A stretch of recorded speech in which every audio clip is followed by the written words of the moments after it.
Hey guys, welcome back. വീണ്ടും നമ്മൾ ആദ്യമായിട്ട് ഒരു മലയാളം ബുക്ക് റിവ്യൂ ആയിട്ടാണ് വന്നിരിക്കുന്നത്. വേറെ ആരുടെ അല്ല, നമ്മുടെ സ്വന്തം വൈക്കം മുഹമ്മദ് ബഷീറിൻ്റെ, അഥവാ നമ്മുടെ ബഷീറിക്കയുടെ ബാല്യകാലസഖി എന്നൊരു ബുക്കായിട്ട്.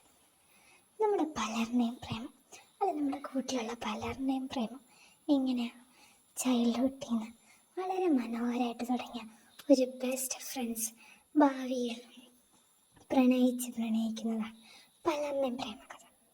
ഇതും അതേപോലത്തെ ഒരു കഥയാണ്. എന്നാൽ അവർ ഭാവിയിൽ പ്രേമിച്ച് കഴിയുമ്പോൾ അവർ നേരിടുന്ന പ്രശ്നങ്ങൾ സോഷ്യലും വീട്ടുകാരിൽ നിന്നൊക്കെ ആയിട്ട് കുറച്ചധികം നേരിടുന്നുണ്ട്. നമുക്കത് വായിക്കുമ്പോൾ ഒരു സങ്കടം, ഒരു സഹതാപം, ഞാനെങ്ങനെ വരുന്ന ആ ഭാഗത്തെങ്കിൽ എന്നൊക്കെ തോന്നുന്നത്. നിങ്ങൾക്ക് എനിക്ക് ഉറപ്പാണ് ഇങ്ങനെയൊരു കഥ ഉണ്ടായിരിക്കുന്നത്. ഇഷ്ടപ്പെട്ടെങ്കിൽ like, share and subscribe. Thank you.